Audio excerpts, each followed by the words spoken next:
A pessoa transexual é aquela que não se identifica com o sexo que lhe foi designado no nascimento. No Brasil, infelizmente, ainda não existem medidas suficientes que ajudem na inclusão dessas pessoas na sociedade. Uma das maiores dificuldades enfrentadas pelas trans é o uso do nome social em locais públicos e a inserção no mercado de trabalho. O Brasil, infelizmente, liderava até 2014 um ranking muito triste, que é o das mortes das travestis e das transexuais. Roberta Maria de Pádua está aqui com a gente e vai ajudar a abrir um pouco mais a sua mente, tá? Ela é estudante do 6º período de design e participa do coletivo de mulheres aqui da PUC.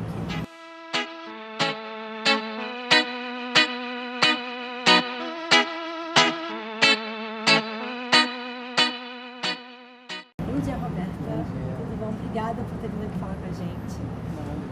Primeiro, eu queria saber como e quando você se descobriu como mulher trans e como é que foi esse processo com a sua família? Então, como e quando me descobri como mulher trans é um pouco difícil determinar isso, porque na verdade a gente já nasce assim. Eu sempre, desde de muito nova, desde que eu me entendo enquanto ser humano, talvez, eu sentia que eu sempre estava no lugar errado, que aquele lugar não era meu. Tudo que me era posto, que me era colocado por conta do gênero que me foi designado, gênero masculino, aquilo não me cabia, aquilo não me completava, e eu sempre tentava ir contra isso.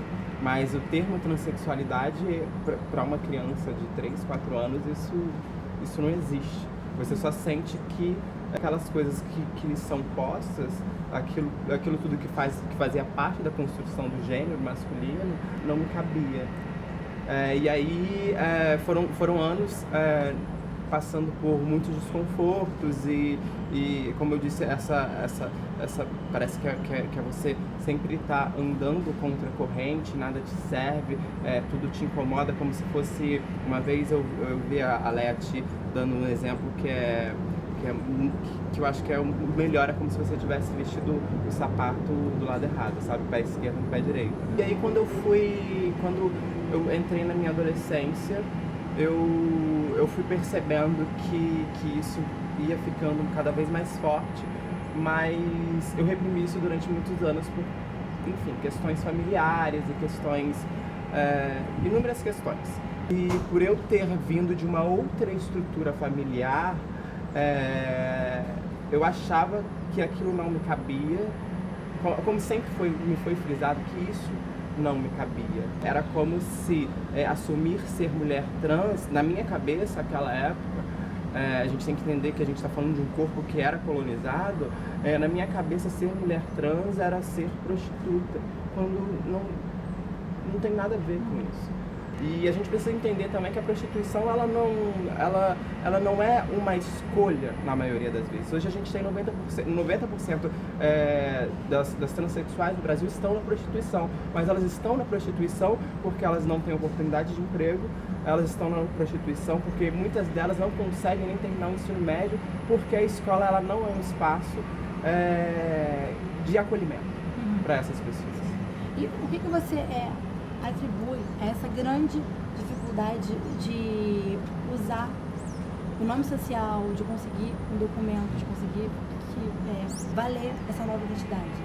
O Estado não nos considera enquanto seres humanos, nós não existimos na Constituição. Agora estão surgindo algumas leis em nosso favor, na verdade muito não passa de proselitismo. Até, por exemplo, até o ano passado, quando surgiu a lei contra a homofobia no estado do Rio de Janeiro, em nenhum momento as pessoas trans elas foram citadas. Quando você vê notícias em jornais, por exemplo, muitas pessoas trans elas são contabilizadas enquanto homens gays.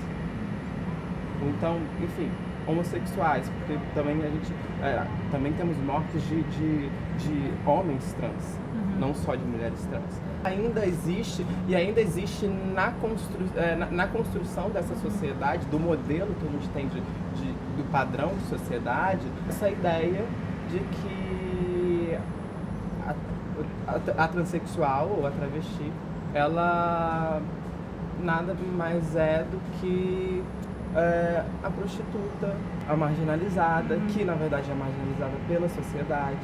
Eu, por exemplo, agora acabei, tem o quê? 2 semanas, eu fui demitida depois de passar por um processo de assédio moral e transfobia dentro do meu ambiente de trabalho.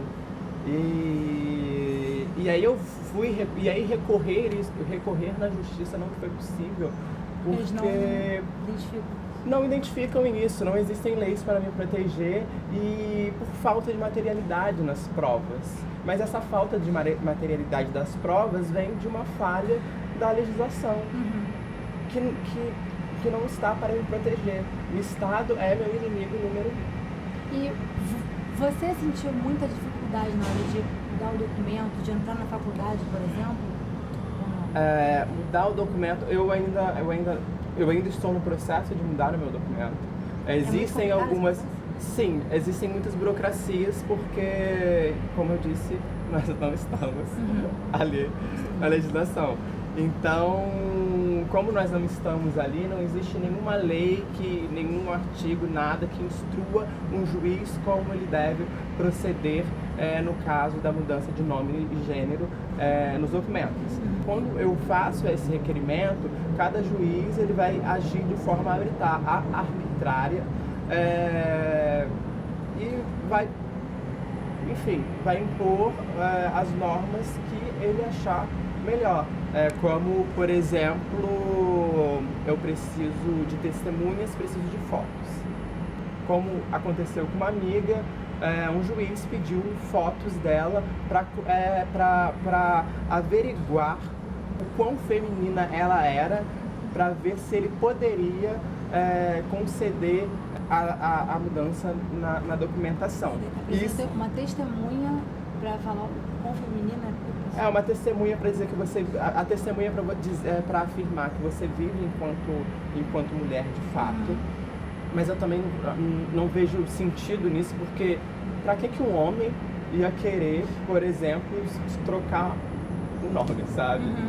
Se ele se identifica enquanto homem. Enfim. E aí a testemunha seria para isso, mas nessa situação específica dessa amiga, o juiz queria as fotos para poder averiguar o quão feminina ela era, para ver se ele poderia trocar os documentos. Isso quando o juiz só autoriza, porque muitas vezes o juiz só também concede isso quando a pessoa trans ela fez a cirurgia de redesignação sexual. E você não precisa fazer a cirurgia. Você sendo trans, você não precisa fazer a cirurgia para se considerar homem, se considerar mulher, se considerar, sabe o que quer que você queira se considerar. Sim, é isso que eu ia perguntar. É necessário fazer cirurgia e tomar hormônio, fazer acompanhamento psicológico ou não? Não, porque na verdade o problema ele não está no nosso corpo. O problema está na sociedade, na construção que a sociedade faz do nosso corpo. Você ser pessoa trans, homem ou mulher, é você não se identificar com o gênero que foi designado ao nascimento. A sociedade é que tem essa ideia de que o corpo ele precisa ser construído ao molde daquele gênero que a pessoa almeja, porque para muitas pessoas é um desejo, é um querer, mas na verdade é uma necessidade. Sim. E sobre a sua entrada na PUC, você é a segunda trans da PUC, né? Isso, tem a Cleo. Como é que foi para você entrar na faculdade, você sentiu muita dificuldade, e você participa também de 3 coletivos, eu queria que você falasse um pouco mais sobre isso. Então, quando eu entrei na PUC, eu ainda estava nesse processo de me entender enquanto pessoa. Eu era vista socialmente enquanto homem gay. Até porque eu não conhecia, eu vinha de uma cidade que é no interior do Rio, não é tão longe, mas é no interior.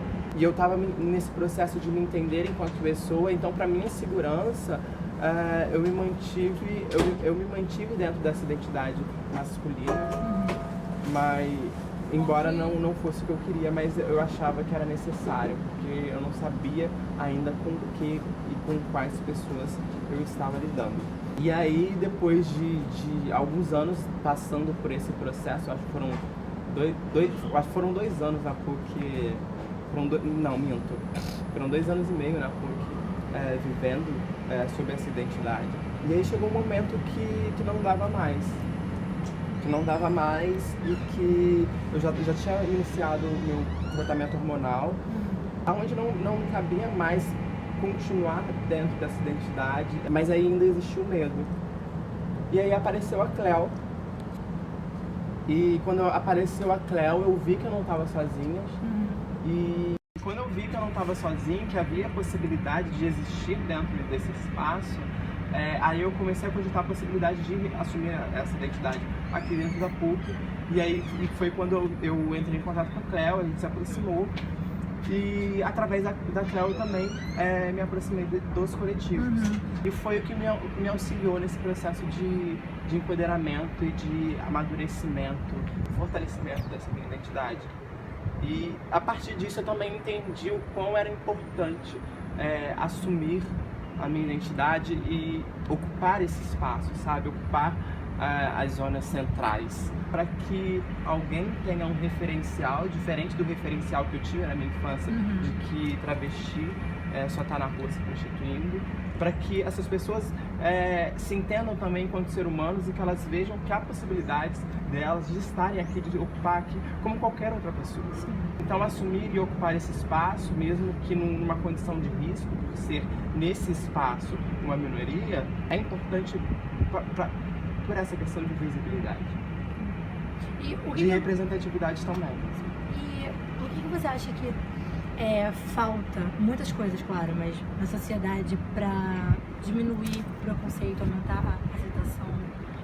Na sociedade em geral, na cabeça das pessoas, no governo? Diminuir o preconceito e aumentar a aceitação. Eu sempre que me perguntam isso, eu falo que isso começa no sistema de educação. Nas escolas? Nas escolas, talvez. Eu falo no sistema de educação em geral porque é difícil a gente colocar um ponto de partida. Se eu fosse colocar talvez um ponto de partida, como eu falei uma vez naquela palestra no Pilotiza PUC, eu colocaria esse espaço dentro da universidade. Porque é dentro da universidade que a gente forma os professores que vão para as escolas e vão semear o ensino, a educação. Sim. Porque o ano passado, por exemplo, a gente teve o Conselho Municipal de Educação, eu acho que é esse o nome, onde foi elaborada propostas para os próximos 10 anos. E nós lutamos para que fosse debatido gênero nas escolas. E isso foi recusado. E hoje, eu acho que em Nova Iguaçu, por exemplo, não é proibido falar de gênero dentro da escola. Mas como se, quando a gente fala... Mas essas pessoas, elas acham que quando a gente fala de gênero, a gente está falando de movimento LGBT. Na verdade, ela fala de um todo. A gente está falando de um todo, a gente está falando de mulher, sabe? A gente está falando de entender a mulher na sociedade, entender o homem na sociedade, sabe? O combate à cultura do estupro, ele vem desse debate de gênero, sabe? Só que as pessoas, elas não entendem isso. E isso fica reforçado todos os dias. Sim. Eu tenho certeza, você deve saber disso. Você deve ter, com certeza, você tem as suas limitações dentro de ambientes públicos pelo seu papel enquanto mulher dentro dessa sociedade.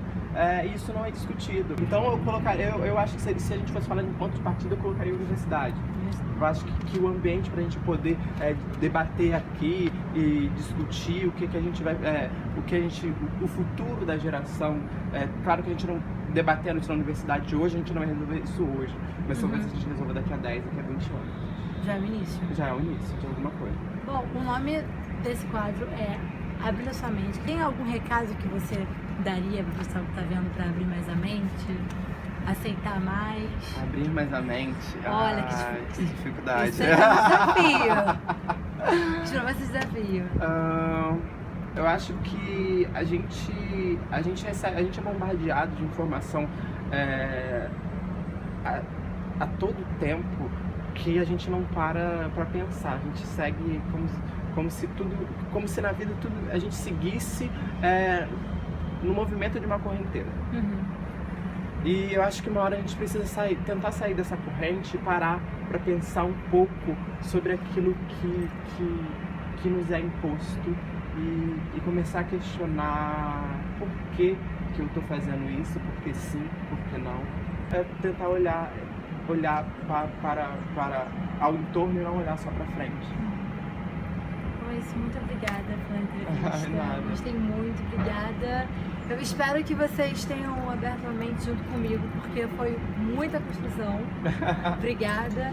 E é isso, até a nossa próxima conversa. Tchau, tchau. Tchau.